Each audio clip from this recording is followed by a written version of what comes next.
Buenas tardes a todos los que están participando en este Congreso de Profesionales 2020.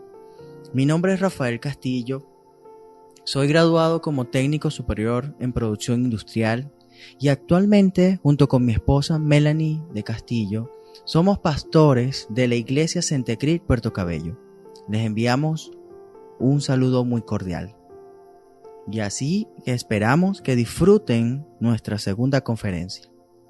La semana pasada, Melanie, en uno de sus puntos, mencionó que uno de los grandes males que enfrenta la sociedad actual es que los hombres y las mujeres están siendo afectados por la nueva forma de ver la verdad. No es algo nuevo que la humanidad siempre ha estado en busca de conocer la verdad. Y en esa búsqueda hemos usado la razón, la lógica, incluyendo lo que percibimos y lo que sentimos. Pero nuestro esfuerzo seguirá siendo en vano hasta que no aceptemos quién es la verdad: Jesucristo. Entonces, si Jesucristo es lo que dice ser la verdad, ¿cuáles crees que son algunos de los efectos que esto debe producir en nuestras vidas? Esto lo iremos descubriendo durante las próximas semanas. En la Biblia está registrada la historia de un hombre sofisticado y educado llamado Nicodemo. Este hombre vino a ver a Jesús. Nicodemo en sus tiempos era una persona de alta sociedad, pertenecía a una familia adinerada y distinguida. Era fariseo, lo que quiere decir que pertenecía a un grupo influyente, religiosa y políticamente hablando. Aquí notamos que era un hombre realizado, un profesional exitoso, como muchos de nosotros. Y este hombre quería discutir acerca de lo verdadero. Esta conversación comienza con una afirmación sobre lo que él había entendido acerca de la verdad. Y le dijo, en Juan capítulo 3, versículo 2, Rabí, sabemos que has venido de Dios como maestro, porque nadie puede hacer estas señales que tú haces si no está Dios con él. Desafortunadamente para Nicodemo, Jesús le contestó que esa forma de encarar el conocimiento era errada y que él no podía conocer nada hasta que no hubiera experimentado el nuevo nacimiento, una nueva vida, lo que quiere decir un cambio radical y fundamental que toda persona necesita. Ese cambio tan radical es un proceso que no viene del esfuerzo humano, sino de la gracia y el poder de Dios. Entonces, por lo que vemos, Nicodemo se enfrentaba con el eterno problema, el querer cambiar. Pero no puede cambiarse a sí mismo. Él no puede lograr el cambio por sí mismo. ¿Cuántas veces te has esforzado por cumplir metas laborales y aún sigues experimentando un vacío que continúa sin ser saciado? Piensa unos segundos todas las veces que has intentado cambiar una actitud, un hábito, un comportamiento, una conducta, sin obtener ningún resultado. La semana pasada aprendimos otra afirmación de Jesús: yo soy la vida. Y en Juan capítulo 3, versículo 7, dijo lo siguiente: no te maravilles de que te dije, os es necesario nacer de nuevo. Jesús le enseñó a Nicodemo que para conocer a Dios necesitamos relacionarnos con Dios. Y por ello es necesario nacer de nuevo. Por eso hoy quiero explicarte la razón por la que Jesús se hizo hombre. Esta conversación de la que te estoy hablando entre Jesús y Nicodemo resulta relevante hoy en día. Los problemas y frustraciones que Nicodemo tuvo que enfrentar hace casi 2000 años también están presentes en nuestro tiempo.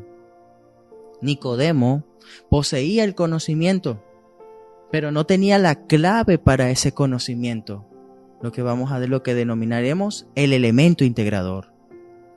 Sabía algunas cosas, pero su búsqueda de la verdad lo había conducido al extremo de una crisis personal. Del mismo modo, muchos sabemos en nuestros días con respecto a la información, al conocimiento técnico. Hoy en día sabemos más que en ningún periodo histórico anterior, pero sin embargo, el tipo de conocimiento integrador de toda esta información está ausente. El elemento integrador del que te comenté anteriormente está ausente. Y ese elemento integrador del que te estoy hablando se encuentra en que existe un Dios que ha creado todas las cosas y que le da significado a la creación. Así que tu vida tendrá significado cuando obtienes el conocimiento de Dios y el conocimiento de ti mismo. Ese es el elemento integrador. Por eso, mire, nuestro fracaso en conocer a Dios no es culpa de Dios. Más adelante veremos por qué. Dios se ha revelado a sí mismo. ¿En dónde? Lo vemos en la creación. Todo lo que fue creado existe por Él y para Él. Y eso para nadie es oculto. También cuando hablamos de que Dios se revela a sí mismo, podemos ver también sus atributos que necesitamos conocer. Podemos ver en esta lista de que Dios, primeramente, es infinito. Eso significa que Dios no tiene límites, ni fronteras, ni final.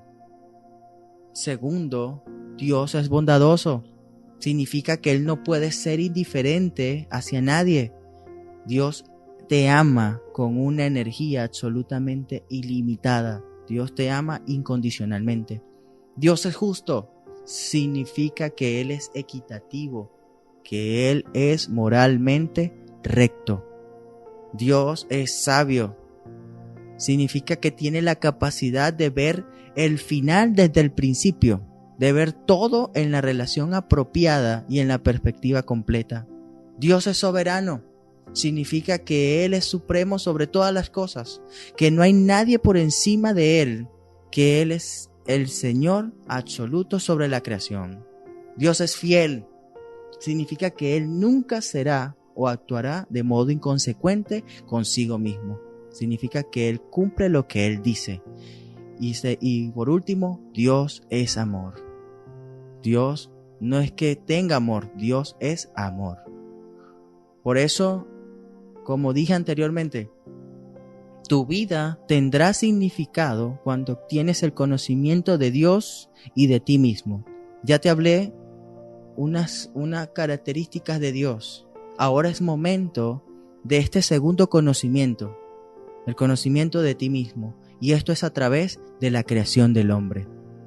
Y lo podemos ver en Génesis capítulo 1, versículos 26 y 27. Entonces dijo Dios: hagamos al hombre a nuestra imagen, conforme a nuestra semejanza, y señoree en los peces del mar, en las aves de los cielos, en las bestias, en toda la tierra y en todo animal que se arrastra sobre la tierra. Y creó Dios al hombre a su imagen. A imagen de Dios lo creó, varón y hembra lo creó. Y es a través de este versículo donde se define el propósito de Adán y de Eva en la tierra, lo que podríamos llamar también el propósito de la humanidad. Y el lugar en el plan de Dios. ¿Cuál era el lugar que tenían Adán y Eva en el plan de Dios? Cuando Él dijo que el hombre había de ser creado a su imagen y semejanza, significa que Adán y Eva representaban a Dios en la tierra, afirmando que su origen venía de Dios y que tenían dominio sobre la tierra. Ese dominio era en semejanza a Dios que todo lo que Él hace es para el propio beneficio de Adán y de Eva, sea para el beneficio de la humanidad. Entonces, aquí podemos concretar algo. Hemos sido hechos a imagen de Dios. Algo que no se dice ni de los objetos, algo que no se dice de los animales. Esto es algo que entonces te lleva a ti y a mí a ver el valor que tenemos delante de Dios. Y que hay 3 elementos acerca de haber sido hechos a imagen de Dios. El primer elemento es la personalidad. Y para poder tener personalidad es necesario poseer lo siguiente: conocimiento, que es la mente; sentimientos, que son las emociones; y la voluntad, que son las acciones. Dios tiene personalidad, Dios tiene conocimiento, Dios tiene sentimientos y Dios tiene voluntad, ejecuta acción. Y si Dios tiene personalidad y nosotros también, entonces esto es algo que relaciona a la humanidad con Dios. El segundo elemento es la moral. Dios nos hizo íntegros y además esto incluye 2 elementos adicionales, que es la libertad y la responsabilidad. Dios te hizo íntegro porque Él es íntegro, pero también te dio libertad y responsabilidad. Tú eres libre en las decisiones que tomas, pero eres responsable de las decisiones que estás tomando. Eso nos lleva al tercer elemento, que es la espiritualidad. La humanidad existe para estar en comunión con Dios, que es espíritu. Y esa parte, el espíritu, es el área del ser humano con la que se relaciona con Dios. Entonces, viendo estos 3 elementos, podemos llegar a la conclusión de que es en estas características donde reside todo nuestro valor. Porque el valor de nosotros reside en que hemos sido hechos a imagen de Dios y por lo tanto somos valiosos para Dios. Tú eres valioso para Dios, tú eres valiosa para Dios. Que nadie te diga lo contrario. Pero ahora, ¿por qué el hombre no disfruta de esto? Mire, porque esa imagen ha sido corrompida. Hoy no somos, y déjame decírtelo, hoy no somos lo que Dios quiso que fuésemos. Porque si vamos a Adán y Eva, ellos desobedecieron, ellos pecaron y murieron.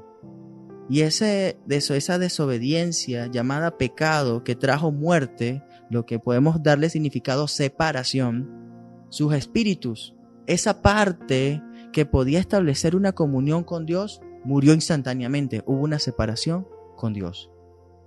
Además, a través de esa muerte del espiritual, también comenzó a morir el alma, el asiento del intelecto, los sentimientos y la identidad. Es así como comenzaron a perder el sentido de su propia identidad al sufrir la descomposición de su intelecto. Y esto se ve reflejado en los conflictos, como lo es la inseguridad, el temor, la culpa, la vergüenza, eso y muchos más. Eventualmente el cuerpo también empieza a morir, porque lo escrito está en la palabra. En Génesis capítulo 3, versículo 19, el polvo eres y al polvo volverás. Y de ahí que nacen lo que son las enfermedades a raíz de esa muerte y de esa separación por el pecado, la desobediencia. Y eso nos tiene que llevar a analizar el pecado. ¿Qué es el pecado? El pecado es infidelidad, es dudar de la buena voluntad y de la veracidad de Dios. El pecado es rebeldía, porque cuando Adán peca por su actitud abierta de rebeldía contra Dios, porque si vemos en la palabra en 1 Timoteo capítulo 2 versículo 14, Adán no fue engañado, sino que la mujer, siendo engañada, incurrió en la transgresión. Entonces, si Adán no fue engañado, pecó en pleno conocimiento de lo que estaba haciendo. Y habiendo tomado esa decisión libre de tomar esa acción, trajo como consecuencia la muerte de toda la raza humana. Por eso el pecado es rebeldía. El pecado también es orgullo. En el caso de la mujer, la convicción de que ella sabía más que Dios, que ella sabía que era lo mejor para ella y para su esposo, la llevó al pecado. Por eso es que el orgullo nos hace querer ser más de lo que somos o lo que podríamos ser. Y en consecuencia nos hace imposible alcanzar el gran destino para el que hemos sido creados. En conclusión, somos caídos. Somos caídos ¿por qué? Porque somos infieles, somos rebeldes y llenos de orgullo. Entonces eso no lo tomes como un señalamiento, como una acusación. Es para que hoy te puedas dar cuenta. Así como cuando tú estás enfermo físicamente y sabes que estás enfermo, vamos al médico, consultamos al médico y seguimos las prescripciones que nos mandan para poder curarnos. Sin embargo, cuando no sabemos que estamos enfermos y no buscamos esa ayuda, la enfermedad nos puede terminar matando. Entonces, tal vez no sabías que estabas enfermo espiritualmente, o sí sabías, pero necesitas esa ayuda, necesitas buscar una solución a eso. ¿Y cuál es la solución? ¿Cuál es la solución para todo esto que te he venido hablando en este tiempo? La respuesta es Jesucristo. Jesucristo, hombre, es la respuesta para los problemas del hombre. Esa caída ha producido una separación entre el hombre y Dios. Dios nunca cambia, pero nuestras indiferencias han cavado un foso que nadie puede rellenar. Y en vano nos esforzamos con buenas obras, con méritos, para poder volvernos a Dios o llegar a Dios. Es como un puente, es como la semejanza a un puente, que si está roto, por más puente que sea, si está roto, no podremos llegar al otro lado. Y lo hermoso de Dios está aquí. Dios restaura ese puente, enviando a su único Hijo al mundo para hacerse hombre, morir en la cruz por nuestros pecados, siendo nuestro mediador y siendo nuestro sustituto. Ahora quiero hacerte una pregunta. ¿Fue necesario que Jesús se hiciera hombre, es decir, que viniera a la tierra? Consideremos esto. Dios no estaba obligado a enviar a Jesús a morir por nosotros. Él es absolutamente libre en sus acciones. Dijimos que Él es soberano. Por ende, Él está por encima de todo y nadie tiene que decirle u obligarle a hacer algo. Pero la redención era necesaria para la humanidad. El hombre no está en posición de exigir absolutamente nada por el pecado cometido. Pero los atributos antes mencionados de Dios, que son el amor y la justicia, hacían necesario que Él se hiciese hombre para perdonarnos. El hombre caído no era digno de ser salvo, pero Dios es el único digno y capaz de salvar al hombre. Esto significa que el hombre no merecía el perdón para ir al cielo, pero Dios es bueno y su bondad ofrece el perdón a través de aceptar el sacrificio de Jesús en la cruz. Por eso, mire, Dios no podía perdonar el pecado, pero su misericordia no le permitía condenar al pecador. La solución fue hacer una sustitución. Dios mismo se hizo responsable del pecado para que el hombre recobrase su relación con Él. Y eso se podía lograr solamente a través de un Dios hombre. Solo un Dios hombre, Jesucristo, podía efectuar el sacrificio para el perdón de nuestros pecados. Y debía ser hombre para poder ser nuestro representante. y debía ser Dios para que la satisfacción estuviese a la altura de la ofensa. Ahí podemos ver lo maravilloso que es Dios con nosotros. Por eso Jesús se hizo hombre, no solamente para redimirnos, porque también el propósito por el cual se hizo hombre fue el restablecer el orden de todo lo creado y que había sido dañado por el pecado. Siendo el hombre, siendo él mismo, el único hombre perfecto, 100% hombre y 100% Dios. Entonces, ya vimos que Jesús sí existió. Su influencia en la humanidad es indiscutible y además, Él es la única verdad. Ahora estamos comprendiendo el motivo por el cual Él vino a la tierra en forma de hombre y que entre esos motivos estás tú y estoy yo. Entonces, si tú estás comprendiendo todo esto, podrás dar un paso muy importante en tu vida. Así que quiero agradecer a Dios por tu vida. Tú que estás escuchando y que has dedicado estos minutos para escuchar este audio. Y pido a Dios que en las siguientes lecciones te lleve a entender y a comprender mucho más quién es Jesús. Ahora te invito a que participes en el taller de esta lección.